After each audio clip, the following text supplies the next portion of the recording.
Hi, welcome back to the World Business Dialogue. I'm here with Robin Hanson, who's a professor of economics at at George Mason University, and you're also working with the Future of Humanity Institute at Oxford. Maybe you could say a little bit about the work you do there. The Future of Humanity Institute covers a wide range of topics related to the long-term future. I have overlapping interests with them and have for a long time, so one of the projects that I've been doing in future area is this book, The Age of M, Work, Love and Life, When Robots Rule the Earth. In this book I take a particular technology, a way that we might have smart robots, and I assume that it happens, and then I try to work out all the details, in enormous detail. So it's a full book.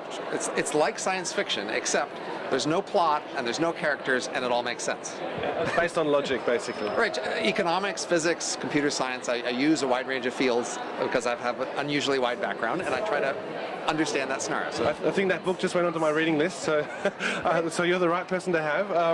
I wanted to ask, you're participating in a short while in a panel discussion about artificial intelligence. I wanted to ask you about the fear that people have in regard to that topic, because sometimes people are scared of new technologies, but this one in particular is about whether or not we have control, and to some degree. So, do you think we need to fear AI, or should we fully embrace it? I think that we've had concern about AI every decade or two for centuries.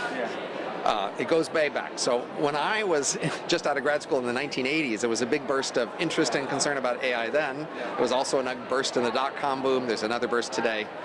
I'd say there are issues in the long term.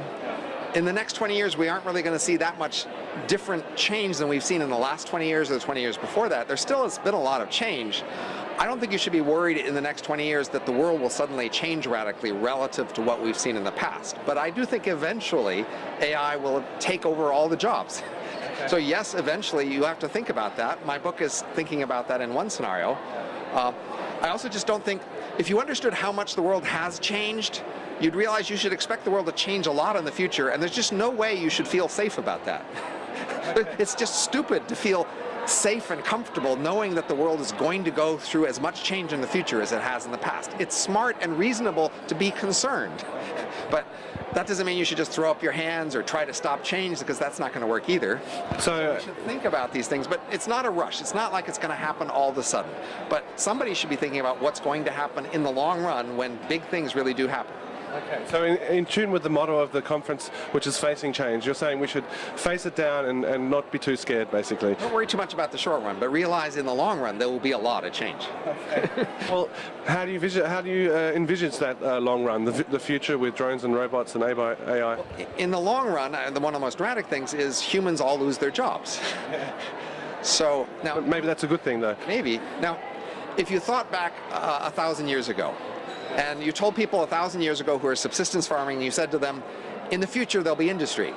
In the future, this industry will take over. All the jobs will be in industry. There'll be very few subsistence farmers like you. Subsistence farmers like you, they won't have that much influence. They won't own that much wealth. You guys will be on the margin. Now, back then you could have had two attitudes. One would be, I am a farmer by nature.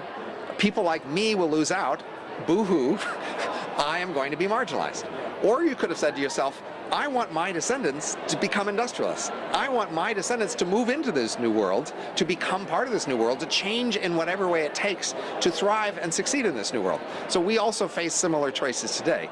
If you see yourself as intrinsically a meat human like we are, and there's just no way anything who's not a meat human matters to you, then you have to accept that things like you will be marginalized and lose out. But if you can think of yourself as a broader thing, as the mind that you are, maybe than the body, and then realize that minds like yours can change and have descendants into this world, then you might have descendants that matter and thrive. You can think your future has potential. But even 1,000 years ago, you should have realized, even if you tried to make your children thrive in the new world, there's a huge amount of uncertainty. Over 1,000 years, so many things can happen. There's no way to offer you insurance and say, oh, if you just sign this line and do this, everything will be safe. No way. Okay. It's quite obvious from the political climate that some people are struggling with the change. Do you have some kind of sympathy for that part of society? Again, we have fashions in our concerns. And today this is a fashion, but 10, 20 years from now it won't be anymore. The fashion comes and goes, and I have less sympathy with the fashion of the day than wanting to focus on the long-term issues. In the long run, this will be a big issue, but not right now. Okay. So as a sort of a check, where do you think we are in terms of this Hollywood imagination of AI, and how far down the road do you think we are? I mean, is it a long way off still? We're a long way off. So I was an artificial intelligence researcher for 9 years, 20 years ago. Okay. And I've been meeting AI researchers at conferences and events, and I've been asking them, how far have we come in the last 20 years? In your subfield, the field you know best, and as a percentage of the distance to human level abilities. And they've been telling me 5 to 10% of the way, with no noticeable acceleration. So at that rate, we're talking 2 to 4 centuries. Okay. All right, so we have some time. But if we just ignore it for 2 to 4 centuries, eventually you'll still face the problem, and it will be there to deal with. So it's not like it should be ignored, but we have some time, but we should think about it. So we should still read your book then? Right, read my book and start working on the problem. Okay. The other question is, do you see AI as having playing a role in leadership at some point? You know, could there be something? Of course. I mean, even today we have a lot of assistants that leaders use. Leaders use many kinds of computer and other based assistants, but we have some myths and concepts of leadership that mean that those things often have to be hidden and put in the background so that we can put the kind of leadership we want to pay attention to in the foreground.